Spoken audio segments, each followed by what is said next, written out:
Assalamualaikum warahmatullahi wabarakatuh. Kami dari kelompok 5 akan mempresentasikan Undang-Undang Narkotika, Psikotropika, dan Kesehatan. Kelompok kami terdiri dari Bestian Hidayat, Nindya Widiani Ernada, Rike Novitarini, Swetoworo Ratri, Tri Rismawati.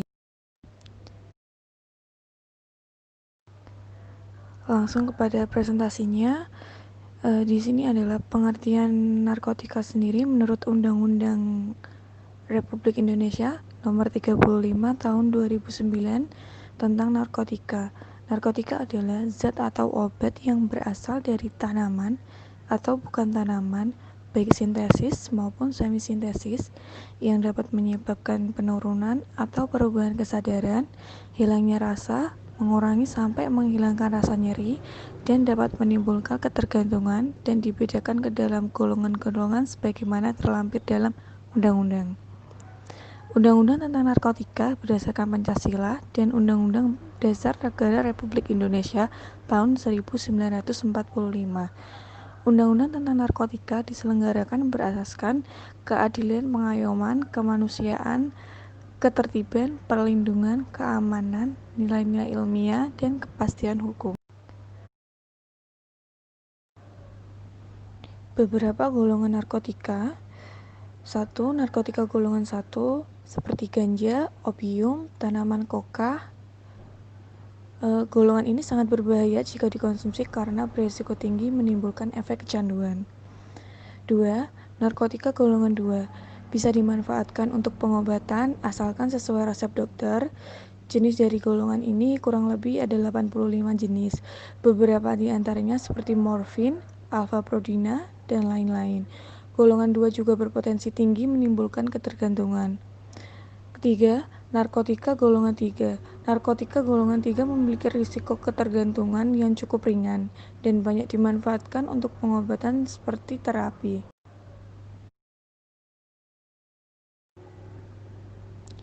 Impor dan ekspor pada narkotika. Di sini itu ada beberapa alurnya. 1. Izin khusus dan surat persetujuan impor. Yang kedua, izin khusus dan surat persetujuan ekspor. Yang ketiga, pengangkutan. Yang keempat, transito. Yang kelima, pemeriksaan. Keenam, peredaran. Dan yang kelima, penyaluran. Izin khusus dan surat persetujuan impor. Surat persetujuan impor narkotika diberikan berdasarkan hasil audit Kepala Badan Pengawasan Obat dan Makanan atau BPOM terhadap rencana kebutuhan dan realisasi produksi dan penggunaan narkotika. Izin khusus dan surat persetujuan ekspor. Pelaksanaan ekspor narkotika dilakukan atas dasar persetujuan pemerintah negara pengimpor, dan persetujuan tersebut dinyatakan dalam dokumen yang sah sesuai dengan ketentuan peraturan perundang-undangan di negara pengimpor. Selanjutnya, pengangkutan. Setiap pengangkutan ekspor dan narkotika wajib dilengkapi dengan surat persetujuan ekspor narkotika yang dikeluarkan oleh Menteri dan dokumen atau surat persetujuan impor narkotika yang sah sesuai dengan ketentuan peraturan perundang-undangan di negara pengimpor. Transito. Transito narkotika harus dilengkapi dengan dokumen atau surat persetujuan ekspor narkotika yang sah dari pemerintah negara pengekspor dan dokumen atau surat persetujuan impor narkotika yang sah dari pemerintah negara pengimpor.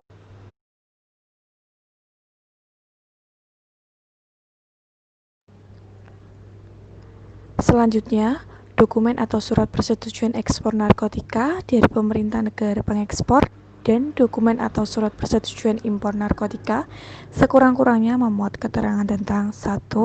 Nama dan alamat pengekspor dan pengimpor narkotika. Yang kedua, jenis, bentuk, jumlah narkotika. Yang ketiga, negara tujuan pengekspor narkotika. Setiap terjadi perubahan, negara tujuan pengekspor narkotika dan transito narkotika hanya dapat dilakukan setelah adanya persetujuan dari 1. Pemerintah negara pengekspor narkotika. Yang kedua, pemerintah negara pengimpor narkotika. Yang ketiga, pemerintah negara tujuan perubahan ekspor narkotika. Selanjutnya, Pemeriksaan. Pemerintah melakukan pemeriksaan atas kelengkapan dokumen impor, ekspor, dan transito narkotika, disaksikan oleh Badan Pengawasan Obat dan Makanan, dan wajib melaporkan hasilnya kepada Menteri paling lambat 3 hari kerja sejak tanggal diterimanya impor narkotika. Peredaran. Untuk mendapatkan izin edar dari Menteri, narkotika dalam bentuk obat jadi harus melalui pendaftaran pada Badan Pengawasan Obat dan Makanan. Penyaluran. Narkotika hanya dapat disalurkan oleh industri farmasi, pedagang besar farmasi atau PBF, dan sarana penyimpanan sediaan farmasi pemerintah yang wajib memiliki izin khusus penyaluran narkotika dari Menteri. Saya akan melanjutkan presentasi dari Mbak Nindi. Industri farmasi tertentu hanya dapat menyalurkan narkotika kepada pedagang besar farmasi tertentu, apotek, sarana penyimpanan sediaan farmasi pemerintah tertentu, dan rumah sakit. Pedagang besar farmasi tertentu hanya dapat menyalurkan narkotika kepada pedagang besar farmasi tertentu lainnya, apotek, sarana penyimpanan sediaan farmasi pemerintah tertentu, rumah sakit, dan lembaga ilmu pengetahuan. Sarana penyimpanan sediaan farmasi pemerintah tertentu hanya dapat menyalurkan narkotika kepada rumah sakit pemerintah, pusat kesehatan masyarakat, dan balai pengobatan pemerintah tertentu.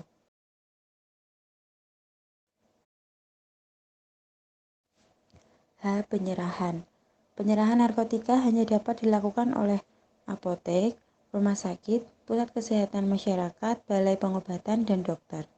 Apotek hanya dapat menyerahkan narkotika kepada rumah sakit, pusat kesehatan masyarakat, apotek lainnya, balai pengobatan, dokter, dan pasien.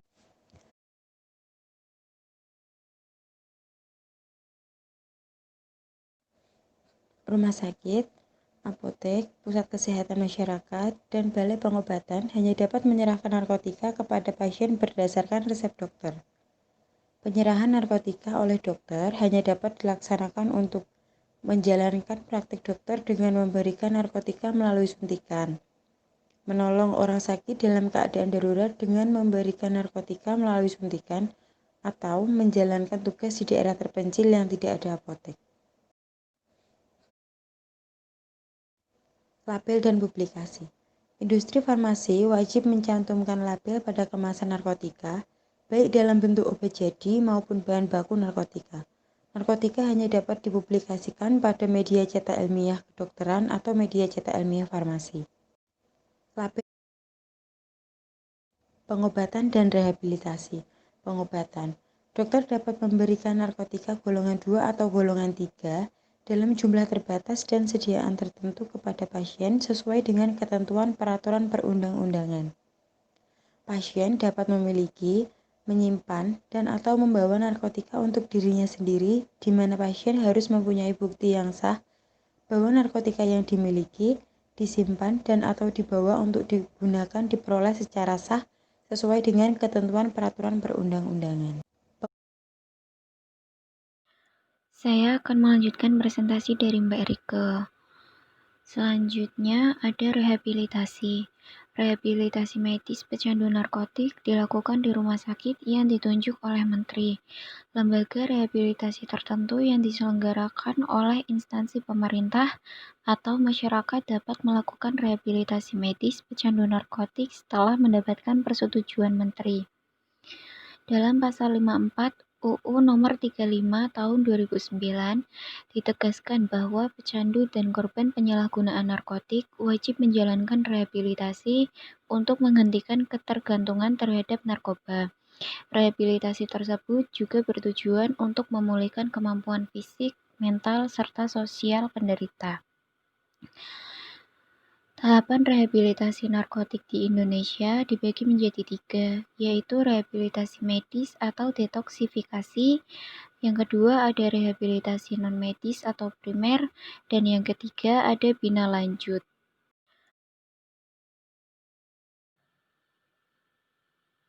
Kemudian ada pembinaan dan pengawasan narkotik yang diatur dalam Pasal 52 UU Nomor 35 Tahun 2009. yang berbunyi 1. Pemerintah melakukan pembinaan terhadap segala kegiatan yang berhubungan dengan narkotik. Yang kedua, pemerintah melakukan pengawasan terhadap segala kegiatan yang berkaitan dengan narkotik meliputi 1. Narkotik dan prekursor narkotik untuk kepentingan pelayanan kesehatan atau pengembangan ilmu pengetahuan dan teknologi. Yang kedua, alat-alat potensial yang dapat disalahgunakan untuk melakukan tindak pidana narkotik dan prekursor narkotik. Yang ketiga, ada evaluasi keamanan, khasiat, dan mutu produk sebelum diedarkan. Kemudian yang keempat ada produksi, kelima impor dan ekspor, keenam peredaran, ketujuh pelabelan, yang terakhir ada informasi, penelitian, dan pengembangan ilmu pengetahuan dan teknologi. Selanjutnya ada ketentuan pidana tentang narkotik. Pengurus industri farmasi yang tidak melaksanakan kewajiban sebagaimana dimaksud dalam pasal 45 dipidana dengan pidana penjara paling singkat 1 tahun dan paling lama 7 tahun, serta pidana denda paling sedikit 40 juta rupiah, serta paling banyak 400 juta rupiah.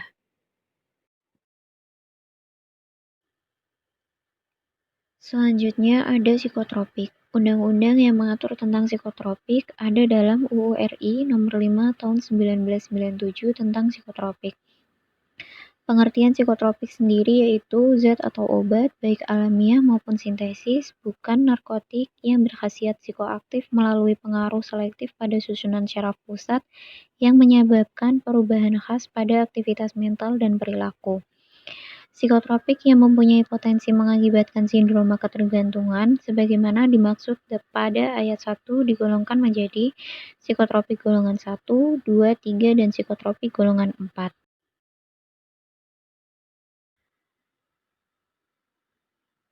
Selanjutnya tentang produksi, peredaran, ekspor, dan impor.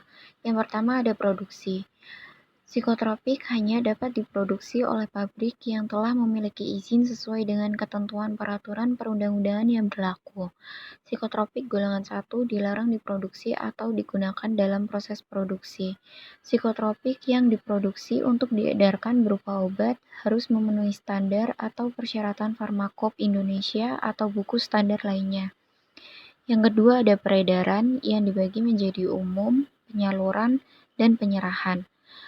Dalam proses penyaluran sendiri, psikotropik golongan 1 hanya dapat disalurkan oleh pabrik obat dan pedagang besar farmasi atau PBF kepada lembaga penelitian atau lembaga pendidikan guna kepentingan ilmu pengetahuan.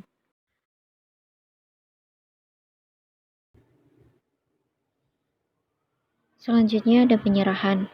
Penyerahan psikotropik dalam rangka peredaran sebagaimana dimaksud dalam pasal 8 hanya dapat dilakukan oleh apotek, rumah sakit, puskesmas, balai pengobatan, serta dokter.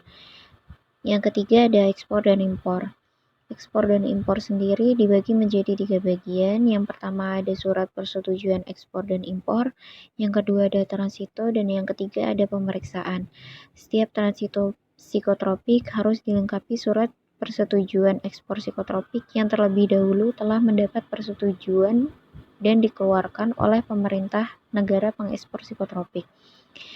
Pemerintah melakukan pemeriksaan atas kelengkapan dokumen ekspor, impor, atau transito psikotropik.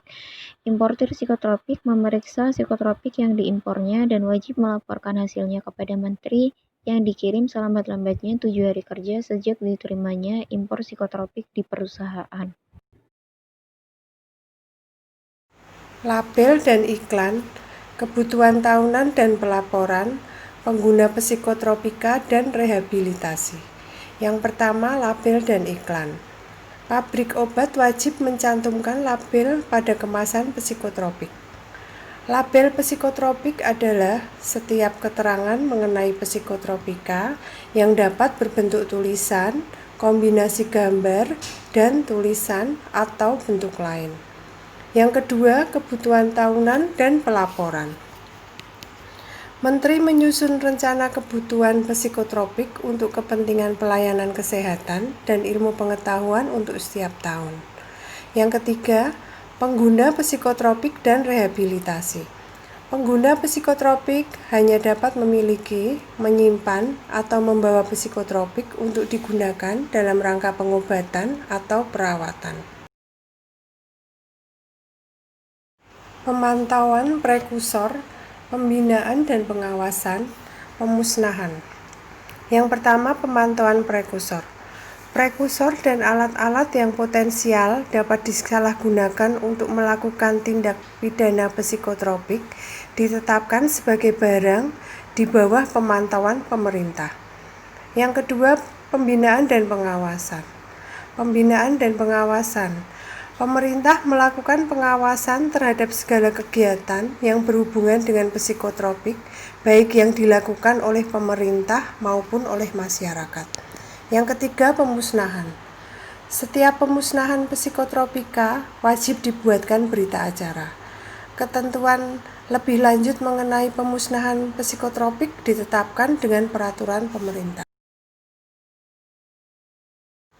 Undang-Undang Nomor 36 Tahun 2009 tentang Kesehatan. Undang-Undang Nomor 36 Tahun 2009 tentang Kesehatan menyatakan bahwa kesehatan adalah keadaan sehat baik secara fisik, mental, spiritual maupun sosial yang memungkinkan setiap orang untuk hidup produktif secara sosial dan ekonomis.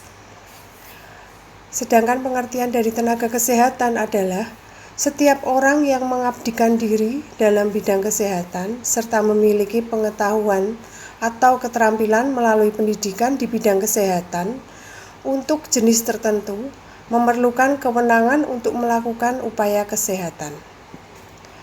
Pengertian fasilitas pelayanan kesehatan adalah suatu alat atau tempat yang digunakan untuk menyelenggarakan upaya pelayanan kesehatan baik promotif, preventif, kuratif maupun rehabilitatif yang dilakukan oleh pemerintah daerah atau masyarakat. Teknologi kesehatan adalah segala bentuk alat atau metode yang ditujukan untuk membantu menegakkan diagnosa, pencegahan, dan penanganan permasalahan kesehatan manusia.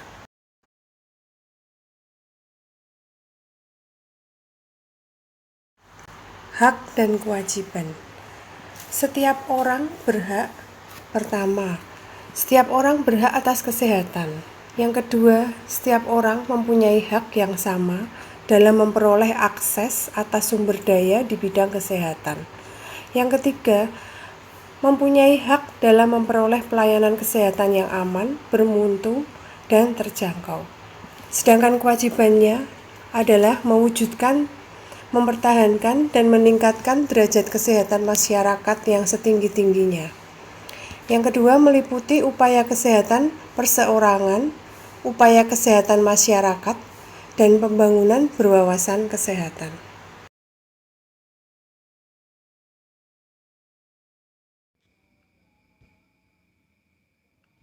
Tanggung jawab pemerintah. Pemerintah bertanggung jawab merencanakan, mengatur, menyelenggarakan, membina, dan mengawasi penyelenggaraan upaya kesehatan yang merata dan terjangkau oleh masyarakat. Tanggung jawab pemerintah sebagaimana dimaksud pada ayat 1 dikhususkan pada pelayanan publik. Pemerintah bertanggung jawab atas ketersediaan lingkungan, tatanan, fasilitas kesehatan baik fisik maupun sosial bagi masyarakat untuk mencapai derajat kesehatan yang setinggi-tingginya. Pemerintah bertanggung jawab atas ketersediaan akses terhadap informasi, edukasi, dan fasilitas pelayanan kesehatan untuk meningkatkan dan memelihara derajat kesehatan yang setinggi-tingginya. Pemerintah bertanggung jawab memberdayakan dan mendorong peran aktif masyarakat dalam segala bentuk upaya kesehatan.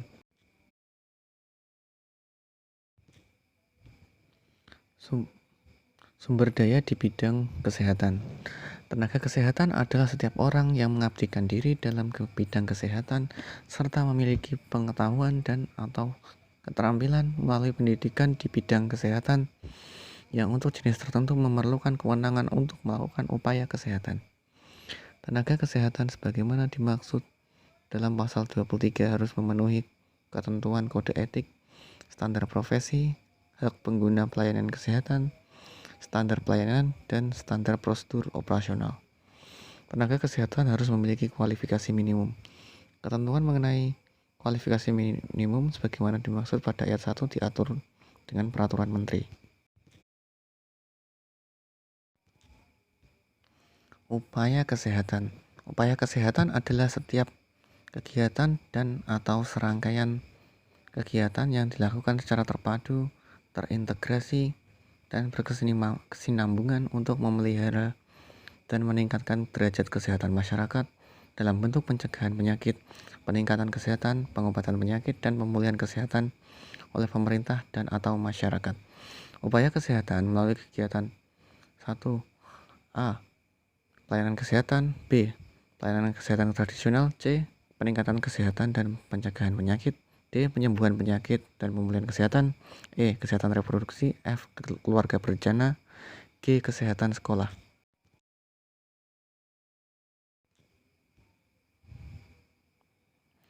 H. Kesehatan olahraga. I. Pelayanan kesehatan pada bencana. C. Pelayanan darah. K. Kesehatan gigi dan mulut. L. Penanggulangan gangguan penglihatan dan pendengaran. M. Kesehatan mata. N. Pengamanan dan penggunaan sediaan farmasi dan alat kesehatan. O. Pengamanan makanan dan minuman. P. Pengamanan zat aktif. Q. Bedah mayat.